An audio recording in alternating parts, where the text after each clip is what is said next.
Now, ever looked at art and had thoughts about it, especially when it comes to abstract art? And you're thinking, it looks like this, it makes me feel this way. And then you have someone standing right beside you, and then they look at the same piece of art and they feel the complete opposite. That in there is the beauty of art. Now, because of these feel-good effects, art is a very, very powerful tool for self-care and mental health, believe it or not. Studies have also shown that expression through art can promote people with, can help rather people with depression, people with anxiety, people who have to deal with a lot of stress. It's also been linked to improving memory, reasoning, resilience in aging adults. Now, let's talk about one artist who is championing this move, Yusuff Aina. He is a multidisciplinary artist known for acrylic and installation work. Now, he explores psychosocial realities, and he calls his way of doing this Ainism. I hope I said that well, through his patterns around the Aina character. Now, to give us some more understanding around some of the words he uses in describing his art, Yusuff Aina joins me on Arise 360 live from our Lagos studio. All right, Yusuff, how are you feeling? Great to have you on Arise 360. Hi, thank you for having me. I'm doing fine. Absolutely. Now, every artist has a way of describing what they do. And, I would often say that when it comes to art, the best art is that you cannot find a description for in the dictionary. In the sense that the fact that I'm looking at a word you use to describe your art and I don't even know what it is why it's yours. And art is personal. Art is an individual thing. So there's certain phrases you use in describing your art. But before I get into those, I'm going to let you do the intro yourself. Tell me about your art. Okay, my name is Yusuff Aina, and I'm a multidisciplinary artist. I'm based in Lagos, Nigeria, and I call my art Ainoism, and it's coined from my name, Aina. I was born with the umbilical cord around my neck, and children born that way are given Aina or Ujo. And in the process of my journey, I discovered I could make use of motion lines, symbols, and patterns which I generate and give meaning. And through that, I was able to merge the essence of my coming into this world with what I was already practicing with my work without even knowing what I could call it. And there I decided to call it Ainoism. And with Ainoism, I incorporated with a character which I call Eniyan, meaning human being, in a Yoruba word. And this Eniyan is a medium, like an avatar I use in representing people rather than their original faces and body, to use as a metaphor for people and tell stories through the eyes of Eniyan.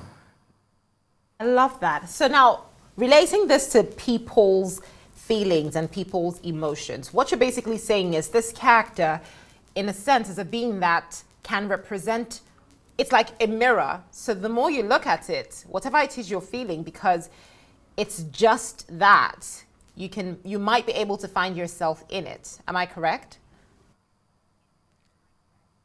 Yes, you're correct. So the Eniyan serve as a representation for everybody, nobody, any individual, race, gender, as long as you are a being, and it's an identity that takes form and shapes it depending on the narrative in which I'm using the character Eniyan to tackle in a global scale. Mental health is a very personal part of your art, and I want to know why that is. Telling me your birth story, I wonder if growing up, that concept of mental health for you within your art now can be taken from several things that you had to deal with while you grew up. Well, in my personal journey, you're correct, but I wasn't directly understanding that I was going through some mental issues. And when I say mental issues, it's based on depression, for example, and also low self-esteem. And all these are contributed through childhood experiences and, direct yeah, influences from people based on their own opinion of what I look like or how I present myself. And that kind of triggered a lot of things without me even being aware of it. And after like a lot of years, until like 2020, 2021, I was able to start recognizing my own self and was ready to accept myself. And using art as being an artist, using it as a way to reflect on myself, to expand and start knowing more about myself. More like being an adult who is learning as a child, in that case. So how does your art help another person? Because a person looking at it doesn't need to know your story, unless of course it's magic, where they just kind of see it. But you're the artist, so you should know. How does it now address other people who are dealing with the same issue, who might not even know that this is your story? Well, right now, you're making use of my current body of work, my project which is called Aina Escape Room, and that which is showing now in Lagos. I've been able to recognize the idea of choices and decision making and how these emotions and feelings and states of minds influence everything around us. Now, putting my own personal experience, even sometimes without being aware of these when I'm creating my works, is basically a feeling through visuals and also what the work represents. So I create a piece, for example, a piece which I called Just a Breath Away, and that work focuses on challenges and the intricacy of how I went through a couple of things in my life, like about within a year, and through that piece, the experiences transfers themselves through the work and how it is represented and the composition. And looking at the work, and even from experiences that I've seen and feedback from people looking at the artwork, they could tell that something is actually going on. I personally call it like a direct connection to what the essence of my character, Aina, is. It's just something you can tell and you can feel, even without words being passed across when I show the artwork. And the character itself, Aina, has its own natural representation of how you can connect with it. You know, it's like you said, it's like a mirror. So you will feel, you will not point a finger to, oh, this is maybe Shola or Bola. You just tell that this person is me, and my experiences I can relate through what the visual of the piece is now represented.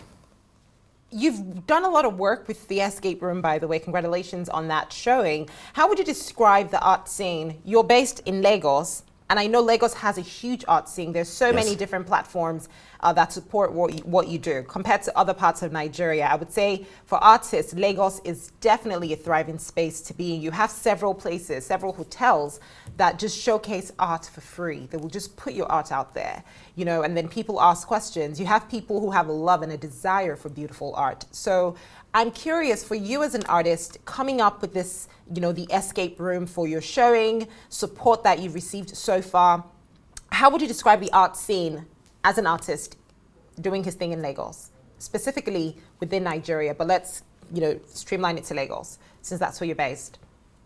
Okay. Well, for me, the art scene in Lagos, in Nigeria generally, to be honest, it's not easy. I'm glad to where we have gotten to right now. I've personally gone through different stages and different dynamics of getting to where I am right now. The support has been really organic, I'll say, because I personally like to evolve myself, and I believe that from evolving or evolution and understanding where it is to come out, you know, placing yourself in places that you can be seen, which all these places like galleries, attending exhibitions that are free. So I'll say visiting exhibitions that are free for you to go and see artworks initiated like a really good way for me to connect and get opportunities, and also being outspoken and knowing what I wanted, and then having referrals from like artists who are in the bigger game, introducing me to different people, like working with different artists and seeking knowledge from them to understand how the art scene works. So for Lagos is doing really great, and we, the artists ourselves, we are not holding back to reduce the pressure in which we want to get our arts to, because we can see what's happening outside Nigeria or Africa, and there's a lot we can do here. And in Nigeria generally, I'll just say it starts from somewhere, and everything will unfold and grow when someone or a group of people do something really changing, just like my ongoing solo exhibition. Deji Rotingwan, he says, against the odds, the quiet triumph of the Lagos art scene, because it's not loud.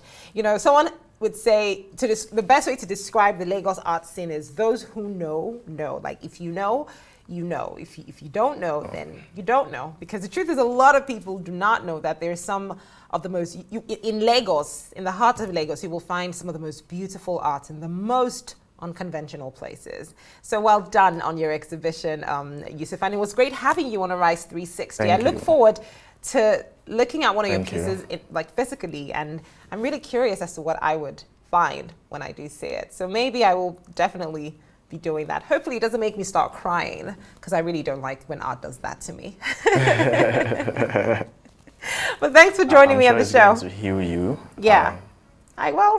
I hope that. I hope so. I hope he has the power to do that, but I'm sure he does. That's the beauty about art. Like you said, it's a reflection for some people. Yes. For others, it's what they would like to see. It's for some other people, it's what they wish they had seen. So it's a lot of different things for different people, but healing is definitely an important factor. Yes. Thank you again for joining us on the show.